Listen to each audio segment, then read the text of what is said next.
Hello guys, welcome to my YouTube channel. Guys, आज हम 11th class physics का first chapter discuss करेंगे, that is physical world. हम इस चैप्टर की इम्पॉर्टेंट बेसिक्स टर्म्स को डिस्कस करेंगे that are very important not just for 11th class but even for higher studies in physics like BSc MSc। So ये video आपका इस चैप्टर का बेस क्लियर करेगी, so please must watch. Let's start. First term is what is physical world? The entire universe and everything within it, including matter, energy, forces and their interactions. Means हमारे universe में जो भी है, nature में हम जो भी कुछ देखते हैं उससे हम फिजिकल वर्ल्ड कहते हैं। Now next is what is physics? The branch of science that deals with the study of matter, energy and their interactions. Physical world क्या था? हमारे अराउंड जो भी कुछ है that is physical world. So science की वो ब्रांच जिसमें हम इन नेचर के फिनोमेना को स्टडी करते हैं that is known as physics. Next is scientific method, the systematic approach scientist use to understand and explain natural phenomena through observation, hypothesis, experimentation and analysis. Means nature के phenomena को study करने के लिए scientist जिस systematic approach का use करते हैं उन्हें साइंटिफिक मेथड कहते हैं। इसमें फर्स्ट स्टेप है ऑब्जर्वेशन, पहले ऑब्जर्व करना, देखना कि क्या हो रहा है। देन हाइपोथेसिस मींस हमने कुछ देखा और उसके अकॉर्डिंग इमेजिन किया और अपना व्यू दिया। देन एक्सपेरिमेंटेशन, फिर हमने उसके रिलेट एक्सपेरिमेंट किए एंड देन एनालिसिस, उसको चेक किया कि हमने जो हाइपोथेसिस बनाया था वो सही है या नहीं। Next is physical quantity, a property that can be measured such as length, mass, time and temperature. वो प्रॉपर्टी जिसको हम मेज़र कर सकते हैं। For example length, mass, time and temperature, these are the physical quantities. Next is base quantity, a fundamental quantity that cannot be defined in terms of other quantities. For example, length, mass and time. वो quantities जिनको हम others terms में define नहीं कर सकते. For example, length, mass and time. These are the fundamental quantities. Next is derived quantity. Quantities derived from base quantities through mathematical operations like speed, volume and acceleration. वो quantities जिनको हम base quantities की help से derive करते हैं। For example, speed, volume and acceleration are the derived quantities.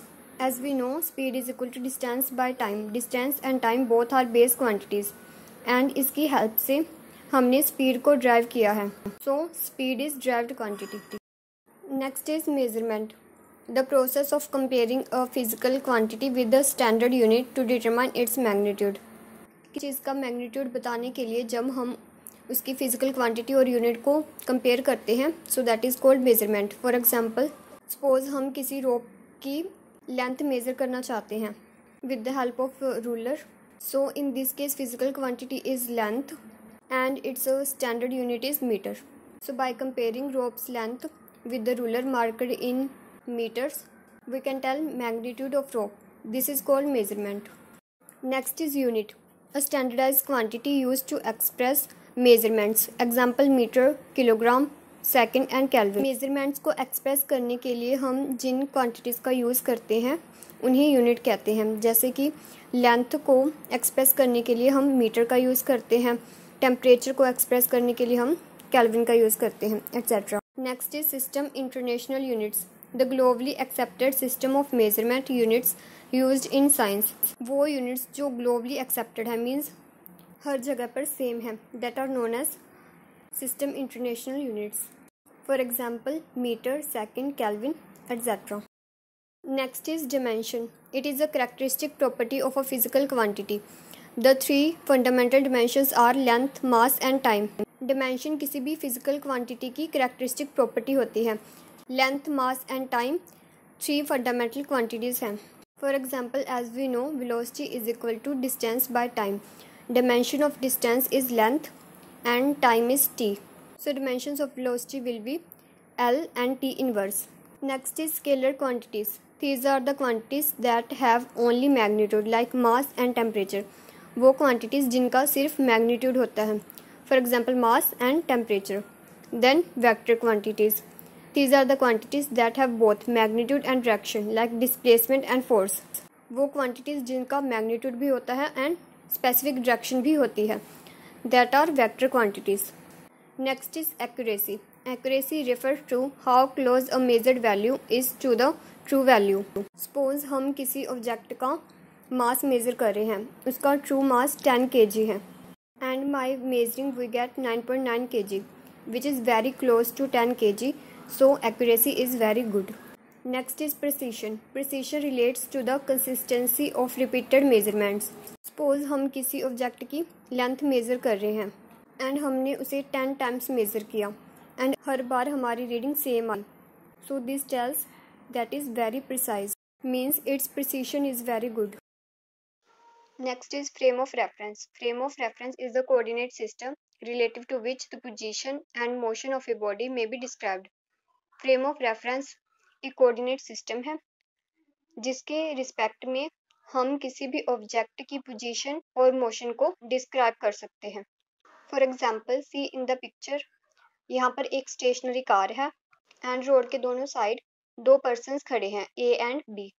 अगर person A उस car को ऑब्जर्व करे तो उसके अकॉर्डिंग वो कार उसके लेफ्ट में है, एंड अगर पर्सन बी उसे ऑब्जर्व करेगा देन उसके अकॉर्डिंग कार उसके राइट में है. Means at the same time same car person A के तो लेफ्ट में है एंड बी के राइट में है. इट मीन्स कार की जो पोजीशन है वो रिलेटिव टर्म है. हम तब तक उसे डिस्क्राइब नहीं कर सकते जब तक हम उसे किसी के रिस्पेक्ट में वेल डिफाइंड कोऑर्डिनेट के रिस्पेक्ट में डिफाइन ना करें. That coordinate system is known as frame of reference.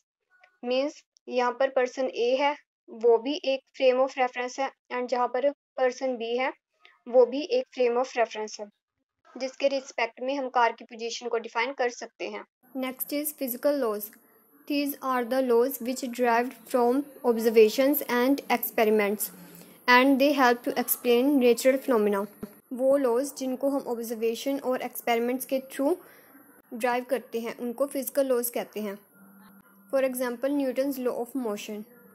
Next is hypothesis. Hypothesis is a prediction that is proposed before conducting experiments. Hypothesis एक prediction होती है जो हम बिना experiments किए propose करते हैं.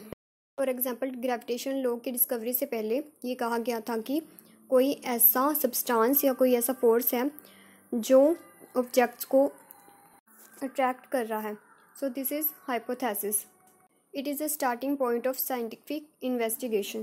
ये किसी भी इन्वेस्टिगेशन का स्टार्टिंग पॉइंट होता है. Thanks for watching guys. अगर आपको वीडियो पसंद आया हो तो प्लीज़ like and subscribe to my channel.